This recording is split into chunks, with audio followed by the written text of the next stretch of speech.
શિક્ષાપત્ર 38 શ્લોક 1, 2 અને 3 સાથે આવશે. પહેલા મૂળ સંસ્કૃતમાં જે શ્લોક છે તેનું વાંચન કરીશ. કૃષ્ણે રસાત્મકે નિત્યમ ગોપિકા મંડળ સ્થિતે યમુના પોલીનાથસ્તુ વૃંદાવન વિરાજીતે નિત્ય ગાન રસાભિષ્ટે વિશિષ્ટે ક્ષરતઃ શરાત ભાવૈક ગમ્યે સર્વત્ર પ્રસિદ્ધે પુરુષોત્તમે યસ્યાવતાર પુરુષ આદ્યો બ્રહ્માંડ વિગ્રહ તસ્યાંસા એવ યે ભૂમો મત્સ્યાદા ઇતિ બુદ્ધય તામ. શબ્દાર્થ.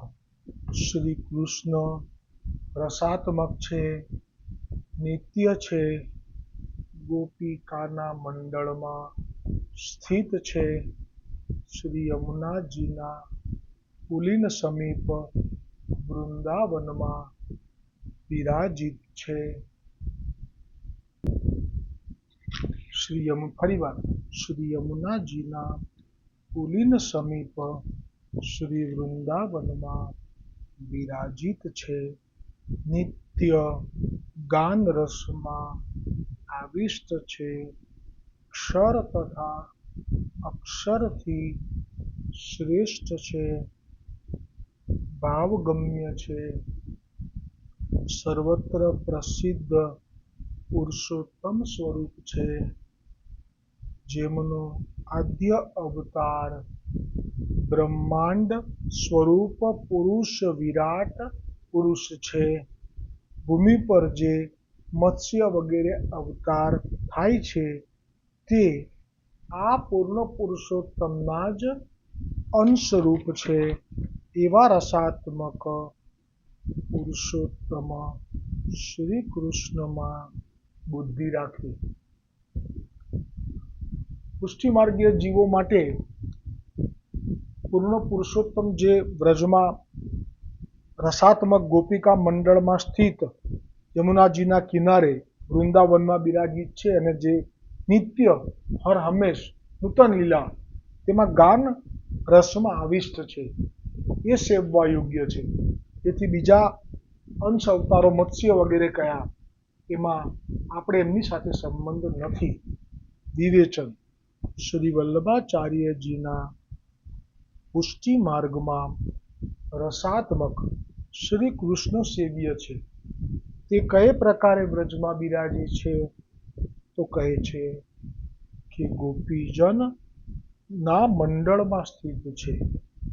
શ્રી કૃષ્ણ રસાત્મક છે એટલે નિત્ય શ્રી સ્વામિનીજીના સંગે રાસલીલા કરે છે. એ લીલાર્થે શ્રી યમુનાજીના પુલિન મધ્યે શ્રી વૃંદાવનમાં બિરાજે છે. ને નિત્ય ગાન રસાભિષ્ટે ને બદલે નિત્ય ગાન રસાભિષ્ટો ઇત્યાદિ પાઠ ભેદ છે. તો અર્થ નિત્ય ગાન રસમાં અભિષ્ટ એવા કૃષ્ણ શ્રી યમુનાષ્ટકમાં શ્રી મહાપ્રભુજી વલ્લભાચાર્યજી કહે છે કે તટસ્થ નવકાનન પ્રકટ મોદ પુષ્પાંબુના સુરાસુર સુપૂજિત સ્મર્પિતુ શ્રીય બિભ્રતિ. આ યમનાષ્ટકનો શ્લોક બોલ્યા.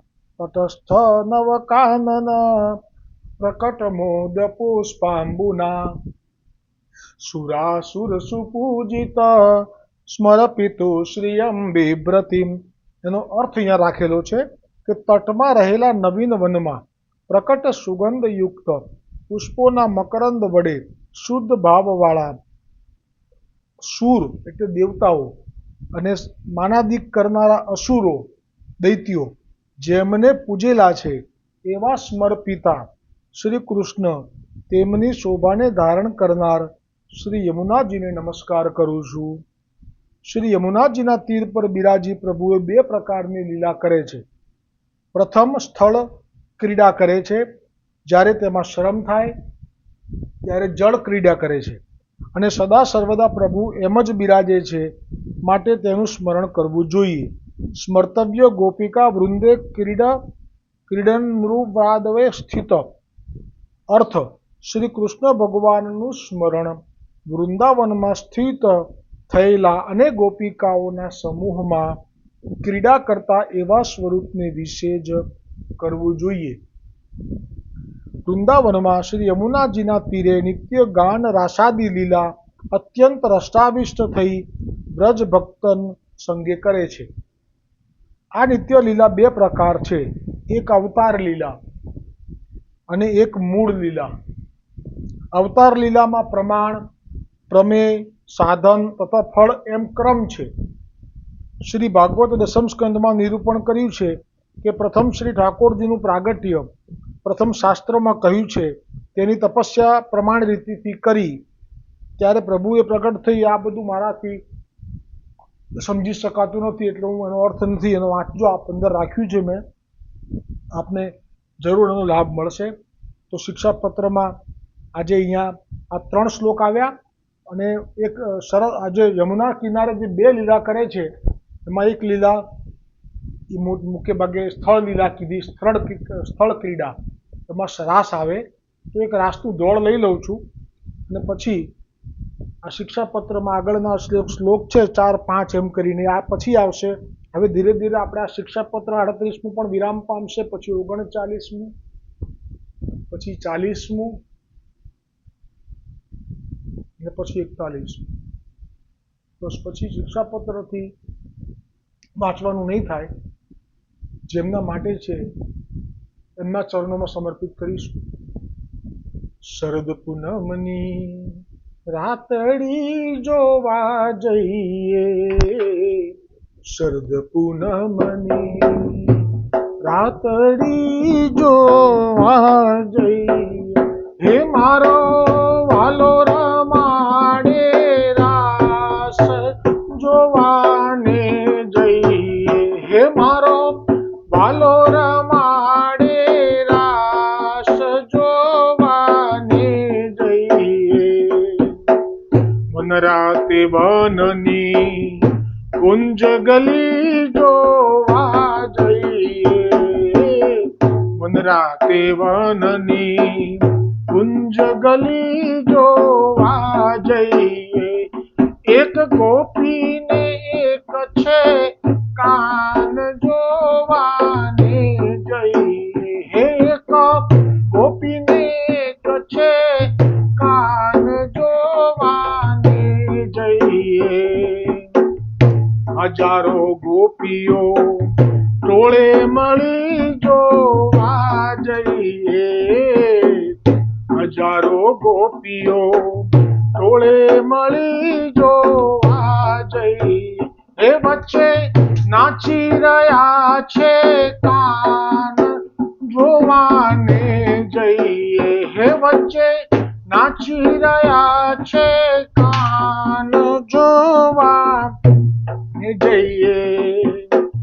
મોર મુકુટને કાની કુંડળ જોવા જઈએ, મોર મુકુટને કાની કુંડળ જોવા જઈએ, ગળે ઝૂલે વૈજંતી માળ જોવાને જઈએ, ગળે ઝૂલે વૈજંતી માળ જોવાને જઈએ.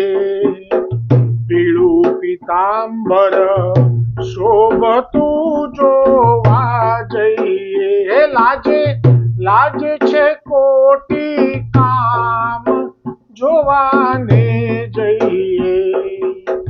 વલ્લભનો સ્વામી શામળો જોવા જઈએ, વલ્લભનો સ્વામી શામળો જોવા જઈએ, દેજો દેજો ગોલોકમાં વાસ જોવાને જઈએ, દેજો દેજો ગોલોકમાં વાસ જોવાને જઈએ.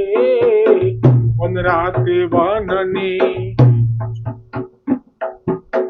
શરદ રામની રાતડી જોવા જઈએ, હે મારો વાલો રમાડે રાસ જોવા જઈએ। बोलो श्री हरिराय जी महाप्रभु जी की जय हो, गोपेश्वर जी प्रभु जी की जय हो, समस्त वल्लभकुल परिवार की जय हो।